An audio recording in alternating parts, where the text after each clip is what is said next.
What's going on, everybody? Welcome to Shooting the Shit with Ray. We are in Canada, 2 hours north of Saskatchewan. Is that what it is? Or Saskatoon? Saskatoon? Yeah. Yeah, 2 hours north of Well, Saskatoon. 2 hours north by plane. Not by foot or by car, that's for sure.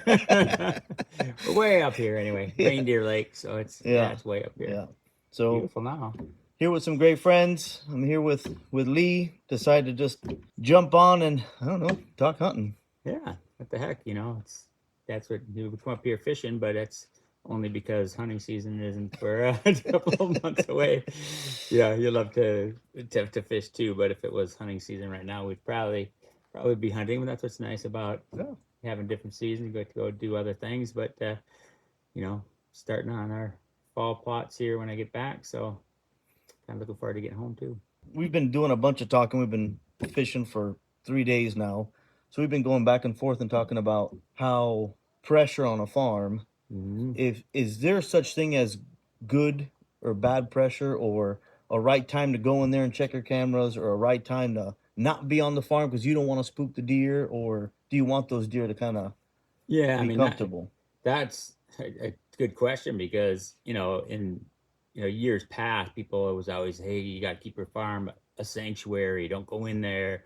Don't keep it totally untouched and all that stuff. But over the years now, I mean, heck, we used to write articles about that. Over the years now, since I live there on our farms, that was different. Like when I lived in the city in Minnesota, that's the way that was kind of your mentality. That's what you read and that's what you did and everything else. But now that I live in Iowa and live on our farms, you see that that's totally not the case. I mean, now I would say it's about exactly the opposite because, like for us, every day almost we're going to one of the farms checking the feeders in the summer. Anyway, you can't have them in the gun in the hunting season, of course, but you're checking fields and you're spraying and looking at stuff. You're out there all the time, and they're used to you being out there. Yeah, And yeah, like especially what I try to do is in the summertime is every time I go into the field, like there's a feeder there, I'll hit the button on it and put some out just to make sure it's working.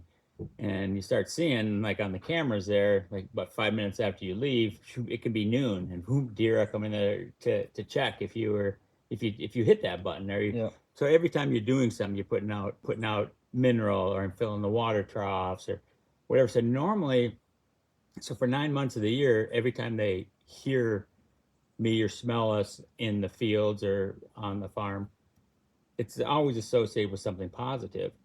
And so then when it gets to hunting season, then we do everything for scent control and everything else. And now when they smell you, because you're not going to get away with it. Let's yeah, face it. yeah, I mean, you can they got to smell at least as good as what a dog does. And you take a drug dog, you can take some drugs and injection mold them inside of a plastic ball and put it in your gas tank, and they're going to find it. So it's We're like, gonna how in the get heck do it. you think you're going to keep it totally Yeah, scent free? But it's not yeah, that.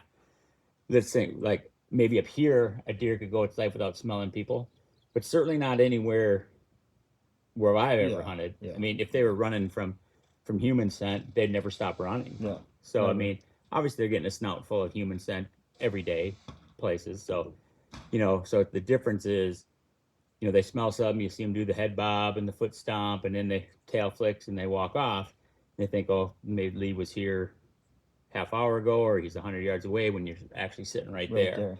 there. So that's the difference. But you start seeing that, and really think about it. You go to Colorado, you drive around you drive around like in those cities, in the giant mule deer lane in people's yards and stuff. You go to the golf course, and there's herds of elk, monster elk sitting laying out in the golf course and stuff.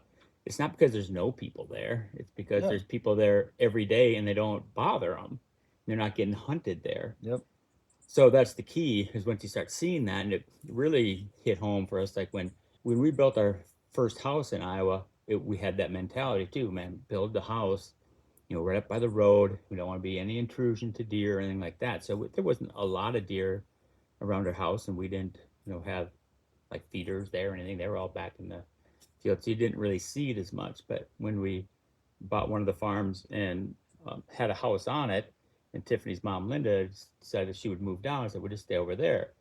Now, this was back to actually where we live now, kind of way up a dead end road. And kind of back in there, and we put like a feeder in our yard, and immediately, just to see deer, and like right away, you'd see deer like at 4 in the morning or something. We had the barn there with the light on it, so you could kind of you could see a little bit out there. Yeah. So we would get up every day, right at night at 3 in the morning, and look out, oh, there's deer at the feeder, there's deer at the feeder. But it didn't take long. It was like literally 2 months, and they would be there all day, every day. I mean, like especially Linda, she could pull in with her car. You'd have 150 to 170 inch deer laying in her yard, and they paid no attention to her. And you start seeing how many of them were just in the yard and all around you, because we never hunted them around there because we like seeing them. Yep. And we had that feeder then. That's where we had our live camera that was on all the time that people could look at it. So, we still hunted that farm, but not on the 40 that the house was on Yeah. right there. Yeah. You start seeing that how many deer were there all the time. It's like not because they didn't smell people. I mean, we were in and out of there every day, and Linda lived there every day. It was just that, hey, that's where food was. They never got bothered there. But see, that's kind of the key to why I'm sure just you see that too. And like in outfitting, you're going to want to have a lot of different places, a lot of different options. Yep.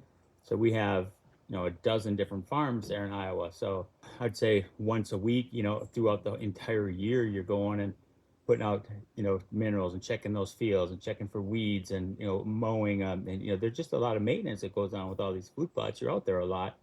And also with the feeders, making sure that they're full and refilling them and checking, make sure they're working and putting out minerals. And now, like with the EHD stuff, we start putting out like the grizzly water tanks and stuff like that to fill in water. You wouldn't believe how much water they go through. I mean, they literally every 2 to 3 days you're out filling water tanks. But again, they hear you coming out there and the water's full. Feeding the feeder, there's Yep. minerals out here. You're always something positive. You don't want to be doing it like every day, and we never go into the timber. I mean, the timber's Yeah. there You don't want to push is them. the safe spot. It's like you're in the fields, they kind of run to the edge, stand there and watch you go by, and then come back out. But like on our farms, like if you took middle of July, wouldn't look any different than the middle of November.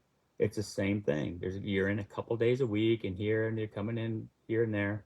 Same thing. You're hunting different farms, different fields and stuff for different winds, and it doesn't look any different to them. Yeah. I think that's the difference between, let's say, you go to some remote place in Wisconsin, like northern Wisconsin. There's not a person in that timber for 9 months of the year. They don't hear a person, they don't smell a person, there's nothing. All of a sudden, you start getting to August, September. Hey, it's going to open here September 15th. Everybody's all putting up their cameras and stands and everything. And all of a sudden, it's like the Orange Army shows up and it's like deer. They're like, oh, they knew when deer season was. No, they just had nobody in here. And all of a sudden, You pushed them. before the season even opened, everybody went out to hang stands and put cameras out there and stuff. Then they know, hey, something is definitely up here. Yeah.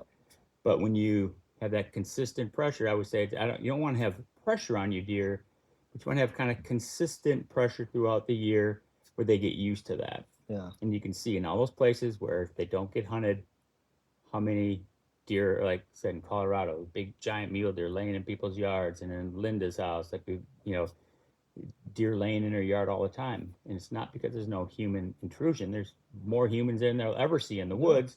It's just that they're never get bothered there. So you kind of want to keep your farms like that they just don't really get bothered. They don't get pressured a whole bunch during Negative hunting pressure. season. Yeah. I could say when I first noticed it, it was in 2013, and I was chasing that 200 that was on my farm there, and chased them for 3 years. And I would put 46 sits almost in the same stand because I only have, I don't hunt where I put all the hunters. I only hunt my own farm. So that's the only place I had. But I noticed that eventually I could sit there and them deer would walk out, look, and just go about their business because I never shot a deer.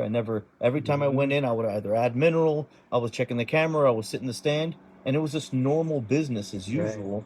And all of a sudden, it just got to the point, like you kind of said, where the deer would walk out and they knew they smelled something, but it's like, no, nothing ever happens. They just go about normal business, like nothing ever changed. Yeah, it's like those places where there's no hunting in the city limits. They come in, those deer there, they're living in people's backyards. It's not they don't smell anybody. It's because they smell them every day, but they're not bothering. Yeah, yeah.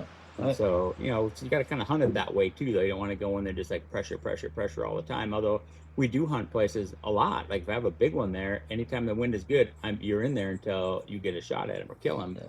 But these make sure that the wind is right, and you make sure that you're not just busting through the timber and stuff. But it's like a lot of times it's field edges, and that's the where we're out in the fields a lot. Yeah. So you're coming in. How do you get in? How do you get out without busting deer? Well, you just wait until it's dark. Not gray light. The deer are a total different animal when it's gray light compared to no light. Like you wait till it's dark to get out. So it's so many times, like if people are afraid of the dark. Let's face it. Let's face it, they are. I've had a few hunters that are Yeah, and terrified. so they just see it's starting to get dark out, and there's the field is full of deer. You get out when there's even that low light, gray light, and you get out and there, you see all the tails going. It's crazy how you just wait till like a half hour afterwards, like pitch black, sneak out. And a lot of times, like, then you get out and walk to the field and you'll see, if you look in your binocular, you see the outlines of them, even though it's dark, they just sit there and watch you. So what I don't want them to do is see me get out of the stands. So either you sneak down really quiet, they can watch them and make sure, okay, I'm out of the stand. Okay, now when I'm walking the edge of a field out, they'll stand there and watch you. Yep, I And agree. it's it doesn't bother them because like I said, they're used to people being there in those fields. But yeah, like I said, again, I don't want them to see me getting out.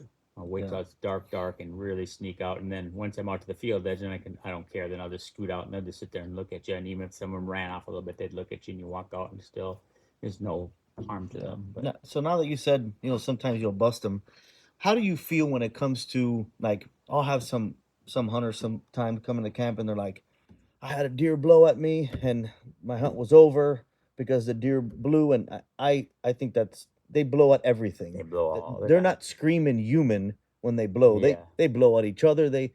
You wouldn't believe how many guys just think that that spot is shot because a Yeah, deer blew. not at all. I mean, especially during the rut, it's not a bad thing because you see these little bucks chasing does, and the does will be blowing at them, blowing as they do it. And a lot of times, other bucks will come in when they hear that because they know hey, there's a doe over here, and a lot of times those small bucks are chasing. But it is not over whatsoever to get blown at. You look at how many times like turkeys flying up and deer will like be running and blow from the things. It's like, what in the world? You got 365 days a year you with these turkeys fly up in the tree and you hear it, and you're still, blow it and it's clear the field and stuff. They're just, that I mean that's what's so awesome about whitetails. Though. You never can figure them out. They're nuts, they're crazy, they're skittish, they're this and that, but the thing is they're pretty predictable on things. They can blow at stuff, and like you said, and doesn't make any difference because I think that is just for people like it's an old wives' tale almost. Oh, you can bump this buck out of there. But then by the time a buck gets to 5 years old, he lives basically on an 80. It's going to take. He ain't leaving that. If you bump him, it's not like, hey, I've lived my whole life here now that I'm living on this 80-acre piece. Also, I'm just going somewhere else. At, you'd have to upset that apple cart pretty hard to bump him out of there. And even if you did bump him out of there, I guarantee within a day or two he'd be right back in there because that's where he lives. Yeah.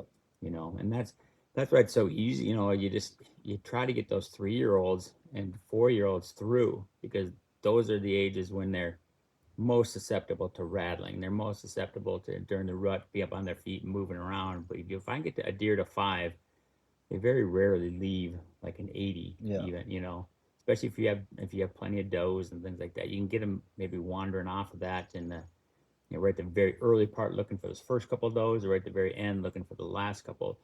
But we have a lot of deer populations high. We have a lot of does, and most of the older ones, Yeah. they'll just when they're done with the doe, even if it doe might be with a younger buck, they just run them off. They got the other one. They're basically Mhm. still breeding all those does that are right there. And for most of the year, you figure if they're with a doe for a week at a time, it's really only they probably are only breeding 6 to 8 does Yeah.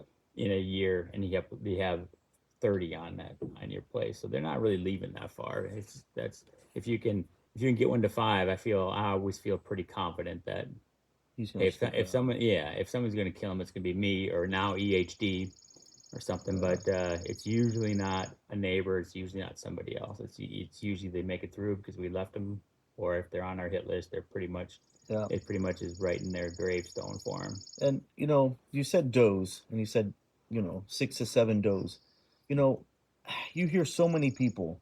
Oh, we need to thin the does down. We need to, it needs to be like a 1 to 1 or a 2 to 1. And I personally, I know some people might think I'm crazy, and I don't know where you stand on it, but I don't really like shooting a bunch of does. We I never did. like I like having does there. Number one, Yeah. that creates more population when they are pregnant, Hmm. and it keeps those bucks on you. But so many people have this mentality that it needs to be a 1 to 1 or a two to It's one not because possible. it doesn't show the rut. You need to slaughter, or we need to kill 50 does, and it's like, what are you guys Yeah, doing? it's not even possible to get that buck to doe ratio. I mean, I think the best in the wild that you could probably do is 5 7 to 1, maybe in the wild to get that buck to doe ratio. And we used to before like 2012, before the EHD started hitting. Yeah, we'd go out late season or early season and try to and shoot some like for meat. And there's Yeah, like people food. that wanted some, and okay, let's start knocking some of those doe numbers just because just the deer population was getting pretty high. You know, you start seeing a browse line and all that stuff that starts taking some down. But now if somebody wants to shoot one, great. Like we have buddies, when you non-residents draw, you get a doe tag too. And if there's any like the neighbors there, we have a lot of old guys around us that want to get a deer and stuff. Yeah, go, yeah, have at it. I don't care if somebody wants to shoot a doe, but we don't go in there and target shooting, 50 and 60 of them like we used to. Just because EHD now, you do That'll that, and all of a sudden EHD wipes out 50% of your deer, and all of a sudden you're starting with like nothing. You need to keep those doe numbers high to repopulate. Who knows if we're going to find the answer to EHD, if that's going to start slowing down, or if deer start getting immune to it, Yeah, or what. But right now, it's like you look at Western Iowa, they've heard that they're going to close some counties down even to even hunting in Western Iowa because there's just none. I mean, like in a whole county, whoa. they're finding like 4 deer per square mile or something like that, where it used to be 100. It just wipes them out. So you've seen that can happen at any time. I want to keep my deer numbers high and my doe numbers high because you get those year where they wipe out a bunch. I want to be able to restart again Yeah, and not be waiting 4 and 5 years to build my numbers back. right. In 2012, Missouri, my county, we got, I mean, hammered. And I was under this thought. I never found any deer on my farms dead. Never found any bucks. I Mhm. think I maybe found one doe, but all my neighbors were finding all these deer dead. So my thought process was like, "Oh, I'm good." What They'll it all did, disperse. They'll it all just it disperse. They'll just never thinned my pick. herd, and it was Yeah. the same thing as if I did lose them. Right, exactly. They're going to disperse out no matter what because and it's not, I mean, it seems like we get like those big ones, like our 220s, stuff like that. It usually is a couple years after EHD, and I think just social stress and stuff, it just whoosh, spreads them out. They all have more food, less social stress, and you get your real big ones, and they can really blow Yeah, up in those years. But like I said, I like to keep our deer population fairly high for I those agree. because you get like the whole state. I mean, a couple of years ago, statewide in Iowa, like the deer numbers were down 40 to 50% from EHD. And you look at like North Dakota, it just totally decimated them. So Sad. those years are going to happen. So that's why I want to keep my deer numbers up there. And if I'm going to shoot does, now you like I said, you start seeing like where your big ones have been, and they basically live on an 80. And so I've really gotten to be the point where where you got some crappy ones too that are old that you're trying to kill. And that doesn't mean that they always get shot because, it's like Tiffany and I will have specific deer on our hit list and we'll shoot a couple of them, and it helps now having the kids to knock out some of those management bucks too. But we'll only shoot, you know, 2 bucks a year. I Yeah, mean, some of those old ones that are 8 points or short tined or stuff. I mean, they're just because they're old enough doesn't mean they're always going to get shot. But I know where those ones are living too. So a lot of times, now if we're going to shoot does, say let's go over there because likely that's where that buck is. He's probably bred most of those does. So we can knock those out. But I certainly don't want to shoot any like on my farm where I have like yeah, a big 4 year, like a 200-inch 4 year old and stuff, where I have several really big ones. And those are the ones that are like breeding all those does. We left that buck, because he's going to be a giant. I left my 5 biggest bucks last year, they're 5 and 6 years old. I left every one of them. I said, well, they were like 180s and even maybe 190 on the one, but it's like you're not going to give them to 220 if you shoot Yeah. that. And I had such a phenomenal early season, like with caribou and elk and everything. I said, for deer, I'm just going to let those ones go. And I lost two of those five, one to EHD, one of my best ones, Of course. which is heartbreaking. But again, like I try not to shoot does where those big ones have been breeding, and you see them breeding does out there, Yeah. and they're running off other bucks. I said, let's shoot does someplace else because Yeah. like Yeah. that those bucks have Yeah. bred those does. You want Yeah. to, so we've gotten as specific as that. Even if you're going to shoot does, take them from area where because you'll have a big old 8 point running a 40-acre piece that's running everything off. All right, let's go shoot them over there because Yeah. that likely that old guy's so aggressive and stuff. Before, even if you shoot him late season, like where Cameron and Reagan have shot him like in late season, shoot the does right there because likely that buck has bred most of those does Yeah. that are living there. So we even get Yeah. as specific as that, not to shoot does in the areas where those big ones are at. I remember like when I had called you when I had shot my buck last year to ask you about it. You had said you wanted to let them live till like 7.5. Yeah, if I could give them to 7 and 8, I'd let everyone go to 7 and 8, Yeah. basically. Because a lot of people think they're top out at 5.5. That's just Yeah, not even close. yeah. Hey, everybody, I would like to take a quick second here and say thank you to my sponsors. First of all, I would like to give a big thank you to Tacticam cell cameras. I have been using them for 4 years now and have countless number of success stories using their cell cameras. They have absolutely changed the game. If you haven't checked out a Tacticam cell cam, you will not regret it. Also, I would like to give a big thank you to Weaver Custom Calls. He makes custom turkey calls and they are outstanding. I mean, the guy is part turkey, so definitely go check out Weaver Custom Calls. I would also like to give a big thank you to Dirty South Taxidermy. He's mounted a lot of my deer. He mounts all kinds of animals. Go check out Dirty South Taxidermy. Now let's get back to the show. We still will shoot some 5 year olds, but the key is I feel like bucks will make one big jump in their lifetime that might be like a 20 to 30% jump, and you want to take them that year because you've seen it so many times. Like you get like a 4 year go to five, and boom, it'd be like a 220. And of course, you're probably hunting that deer anyway. But there are times that something is broken, like they broke a whole side off or something, and you leave them, and the next year they're still big, but they never do a jump like that. They never get that big again. And so if you see that giant jump where all of a sudden they put like the one I shot with Dagger, where they put the big extra beam on and stuff, and he never had that in the past, and he shed cleanly. I was like, he would never have that again. That's 17 inches right there. They'd have to put up someplace else. He likely never be at 222, which he was. Again, you don't know that, but when you see those big jumps, and every time that we've left those ones with big jumps, they never do it twice. So that's the only difference. If you see like something go from like a 165 inch, 4 year old, all of a sudden he's 220 at five, you better shoot him that year because that's his big jump. So he'll always be big, but it likely they never get back to that point again. Yeah. But on the flip side of that is you might see, and I have lots of examples of this. If you come to my house, I'm assuming you've been there and you Yeah. see some Yeah. of those, and some of these that might have been management deer for, you know, you're left to go at five and at six and at seven. You're like, God, they never really did anything. And all of a sudden, at eight, boom, that was the flyers and stuff he threw out, and they just don't have that jump until like they're 7 or 8, and all of a sudden they go like, especially that one with the flyers. I mean, the best he'd ever been was maybe a 150, went to like 180 something. So he put on 30 inches, and he's still like one of my coolest bucks right now. There was a management deer his entire life, and then like on Wednesday, like at 3 years old, he was a 10. He had a big kicker off his three, and I was like, man, I think he's gonna be a pig. He had a big frame and good mass and stuff for like a 3 year old. And at 4, 5, and 6, he was a 9 point. And he put like a sticker off his brow, and sometimes he put a little sticker off his two or something. I was like, I know he's got it in his genetics to be a 10, number one.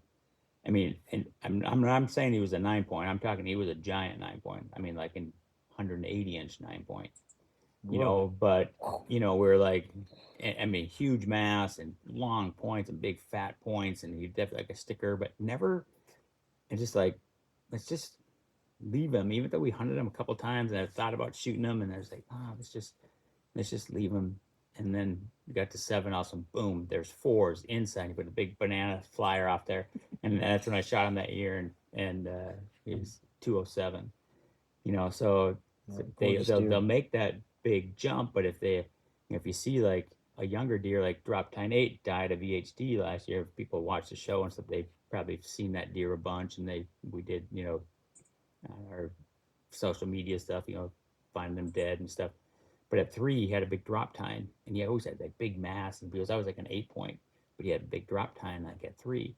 So at 4 and 5, we left him, keep thinking, geez, he's gonna put that up. And at 5, still huge. I mean, a huge mass, and he had like a split 2, and he was just had like all his tines had like, you know, uh, they weren't round, like they'd be edgy. Yeah, And you're yeah, like, he's yeah. gonna throw out something big off one of these edges and stuff. And so we left him at 5 again, then found him dead. But I don't regret that at all. I mean, Tiffany had him out so many times, and we saw him, breeding the doe, and these other bucks coming in. He was running them off, and then I had a picture of him, like on the other side of the farm, kind of where he summered. I thought, okay, he's probably just done with these does now. He's gonna go find another one. Never saw him again, and literally we found him dead, like 100 yards from that camera that he had that last picture. And I'm guessing that he's went. That was like the end of November, and when we found him, I bet you that was probably he probably died maybe even the next day, or he wasn't that far from there. But I think that was one that had EHD and just lived through it from being healthy enough from our feeders and Yeah, keeping ticks off them and everything else. And but he just after just rutting hard and everything else, it just yeah. and I think just other things got him wore down Hmm. enough that he just died from it. But I don't regret it at all, because I about guarantee you still that deer, his biggest rack, he was far from having his biggest rack. It might not even been at 6. It might not even been at 7. But at some point, that deer was going to throw that drop tine. He had that, and he out of all those edgy points and stuff, he was going to throw a mess of inches up there. And Damn. yeah, I just got his skull. His just brought it in. I got a tag from my salvage tag from our game warden, and brought it into Old Barn and had them do a European malt. And still, they had to, because when my game warden gave me that tag for it, they're like they clip in, and there was no place on it, not even this two this way, that I could get the thing around it. Where it's like this isn't long enough. I can't get it to snap anywhere but outside, like past his 3. Then whether it was on his beam, they could slide right off. So I just had it sitting around there, and then I think they must at Old Barn found had a different tag on there, because now there's one around there that they got, but it wouldn't fit anywhere. It had that kind of mass and stuff on it Dang. everywhere. But that deer would have been, well, guarantee it, at some point in his life, if he would have lived, he would have been like that Yeah, 220 to 240 type deer. You can just tell so many of them, they have like those edgy points. They're not yeah. round. They have the flat spots and stuff. All those flats, they throw Kick something. points out of there and stuff. But yep, and you see it a lot. That was like Skip Sly. I mean, he had that buck that was just making good, consistent jumps. Just your normal, like, Yeah, but he yeah. was a big frame deer. I mean, a big, high scoring deer. And like at 5, he was like 202. So I'm leaving that deer because he never didn't make the big jump. He was making nice jumps, but he wasn't like boom, he blew up one. He Yeah. was always big. And then at 6, he actually went down a little bit, and he was like, God dang it, he's like in the 190s, but still a giant, obviously. But so he left him again, and then he shot him last year at 7, and he was 230. I mean, he just There you go. that was his big Yeah, jump. You got to wait for him to make that big jump, but when they do it, that's the year you want to kill them. yeah. So you can. There are deer out shoot at 5 if they see they make that giant jump, but most of them don't do it at 5. Most of them will do it Later. later in life. But especially if you see them like at 3 and 4, that they have something like that, they have that in their genetics, and they're gonna really they're gonna they're gonna throw that stuff. Yeah. I had a 10 that had big brows, little drop tine at 3. I said, man, that's gonna be a good deer. And he was out there with that Wednesday deer that I shot too a lot. And the next year, he looked like a ram from the side. I mean, his beams went down like this, and he had the drop tine. Both of them were like, he had 2 of them now, like kind of close to his bases. And they both came out like this, and you look at him from the front, he had from the side, looked like he had a drop tine like this, and his beam kind of went like this, almost like a ram horn. And it was just, I was like, oh my gosh, that thing is giant. And I went to shot him because he was 4, but I found him dead. and he must have died of EHD Oh, 2 another one. years. But that was like a two. He was like 220. But that one I would have really liked to see him because I likely wouldn't have shot him because I shot that was the year that Wednesday was so big that the one I found that 9 point, Yep. and I shot him, and I probably would have said I'm not going to shoot two hundreds here. They're on the same field, same little bay, and I likely would have left him. And I'm kind of guessing that deer would have always been big, but he probably would have never done that again. I'm kind of thinking that like at 4 was when he just went whoa and put all these double drop tines Yeah. and huge stuff and everything off there that would have been interesting to see because I think we wouldn't have shot him because I already shot the old buck, and if they're not going to shoot a 4-year-old, I'm kind of guessing that maybe he would always get maybe bigger framed and all that stuff, but he might not have ever made that Well, that's kind of like that big jump again. that 7 point I showed you that's behind the house there.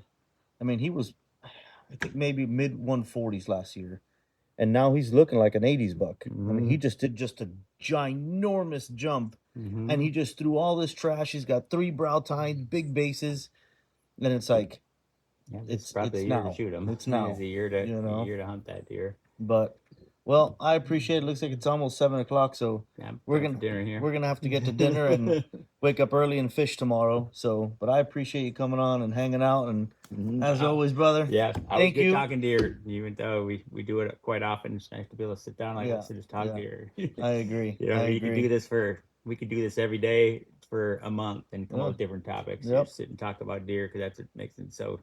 That's why we're so infatuated with whitetails because It's they're true. just you can't figure them out. There's nothing set in stone about them, but you learn little things here and there that can give you An edge. some tips and Yeah. edge. You know, especially if people like us, you know, I've lived around them now for 30 years with them right in your backyard. You get to watch them every day, and you kind of can learn some things about them. But you know, just when you think you got them figured out, that one will be totally Oh, different, and they'll prove well, you wrong. I mean, just look at last year. Last year was just such a weird year, Yeah. you know. And they'll just throw a curveball. So, Yep. but Never figure them out. never. But thank you guys so much for watching. I appreciate it. Go ahead and subscribe. Drop a comment. Ask any questions you like. I love talking deer and answering questions. And if you ever want to check me out, it's RMA Outfitters in Northwest Missouri. And I guess let's go get some food and a whiskey. Sounds good.